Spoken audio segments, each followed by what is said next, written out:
സൗദിയിൽ മയക്കുമരുന്ന് കേസുകളിൽ മലയാളികൾ പിടിയിലാകുന്നത് വീണ്ടും വർദ്ധിക്കുകയാണ്. കിഴക്കൻ പ്രവിശ്യയിൽ നിന്നും അടുത്തിടെയായി 200-ലേറെ ഇന്ത്യക്കാർ പിടിയിലായതായി സാമൂഹ്യ പ്രവർത്തകർ പറയുന്നു. സൗദിയിൽ പഠിച്ചു വളർന്ന യുവാക്കളാണ് പിടിയിലായവരിൽ കൂടുതൽ. ലഹരി ഉൽപ്പന്നങ്ങൾ ഉപയോഗിക്കുന്നതിന് പുറമെ വിൽപ്പനയിലും പങ്കാളികളാകുന്നു എന്നത് പ്രവാസി സമൂഹത്തെ സംബന്ധിച്ചിടത്തോളം ആശങ്കയുണ്ടാക്കുന്നുവെന്നും ഈ രംഗത്തുള്ളവർ പറയുന്നു.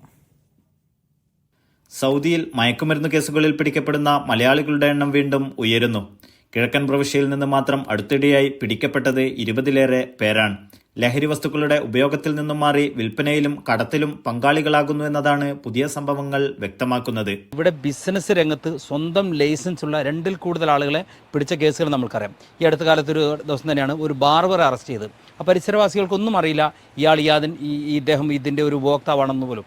ഈ കഴിഞ്ഞ ദിവസം ഒരു മലയാളി യുവാവിനെ അറസ്റ്റ് ചെയ്തത് അദ്ദേഹത്തിൻ്റെ വീട്ടിൽ വന്നിട്ടാണ് ഇവിടുത്തെ രഹസ്യാന്വേഷണ വിഭാഗം അറസ്റ്റ് ചെയ്തത്. കൃത്യമായ തെളിവിൻ്റെ അടിസ്ഥാനത്തിൽ വന്ന് അളവ് പാത്രം സഹിതമാണ് അവരെ പിടിച്ചിരിക്കുന്നത്. മാത്രമല്ല ഇവരുടെ കേസുകൾ മറ്റും നടത്തുന്നതിന് വേണ്ടി കുടുംബം കഷ്ടപ്പെടുന്നത് ചെറിയൊരു കാര്യമല്ല. യുവാക്കളായ ചെറുപ്പക്കാരെയാണ് റാക്കറ്റുകൾ വലയിലാക്കുന്നത്. പ്രത്യേകിച്ച് സൗദിയിൽ പഠിച്ചു വളർന്നു വരുന്ന പുതുതലമുറയെ ഇതിനായി ഉപയോഗപ്പെടുത്തുന്നതായും സമീപകാല സംഭവങ്ങൾ തെളിയിക്കുന്നു. ഇതിൻ്റെ പിന്നിൽ നമ്മുടെ പഴയ ഇവിടെ പഠിച്ചിരിക്കുന്ന ഒരു ഇന്ത്യൻ സ്കൂളുകളിൽ പഠിച്ചിരിക്കുന്ന പൂർവ്വ വിദ്യാർത്ഥികൾ ഒരു പറ്റം യുവാക്കൾ ഇതിൻ്റെ പിന്നിലുണ്ട്. മാത്രമല്ല ഇവർക്കൊക്കെ കൊടുക്കുന്ന വാക്കുകൾ എന്ന് വെച്ച് കഴിഞ്ഞാൽ നമ്മൾ പിടിച്ചു കഴിഞ്ഞാലും ഇറക്കിത്തരാമെന്നൊക്കെ പറഞ്ഞിട്ട് കണ്ടമാനം പൈസ വാങ്ങുക, അങ്ങനെ ഒരുപാട് അതിൻ്റെ പിന്നെ മറ്റൊരു ലോബികളും അതിൻ്റെ പിന്നിൽ നടക്കുന്നുണ്ട്. മയക്കുമരുന്നിൻ്റെ ഈ ഒരു കെണിയെന്ന് പറഞ്ഞു കഴിഞ്ഞാൽ 1-2 പ്രാവശ്യം ഈ യുവാക്കൾക്ക് സൗജന്യമായിട്ട് ഈ വിതരണക്കാർ കൊടുക്കുകയാണ്.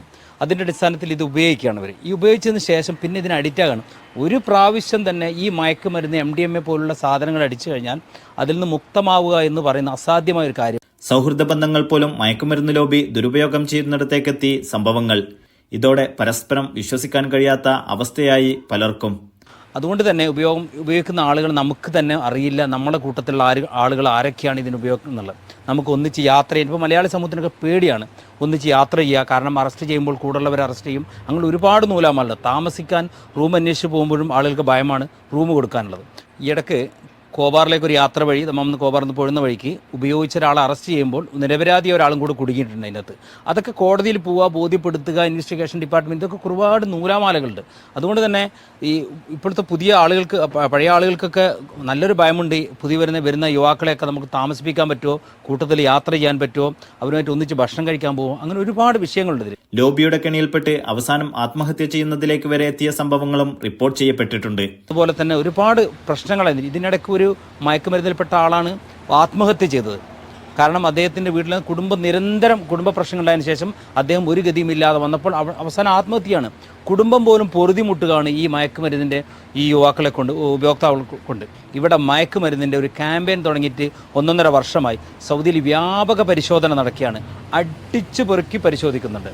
നമ്മുടെ മൊബൈലുകൾ കൊടുക്കുമ്പോൾ പോലും ശ്രദ്ധിക്കണം.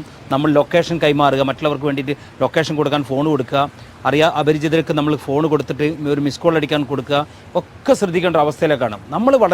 നമ്മൾ സ്വയം ജാഗ്രതരാകുക. അതുപോലെ തന്നെ ഇതിൻ്റെ കെണിയിൽ അകപ്പെടാതിരിക്കുക എന്നാണ് നമുക്ക് ഇവിടുത്തെ പുതിയ തലമുറകൾ പറയാം. സാധാരണ കേസുകളിൽ അകപ്പെടുമ്പോൾ ലഭിക്കുന്ന യാതൊരു പരിഗണനയും ഇത്തരം കേസുകളിൽ ലഭിക്കില്ല.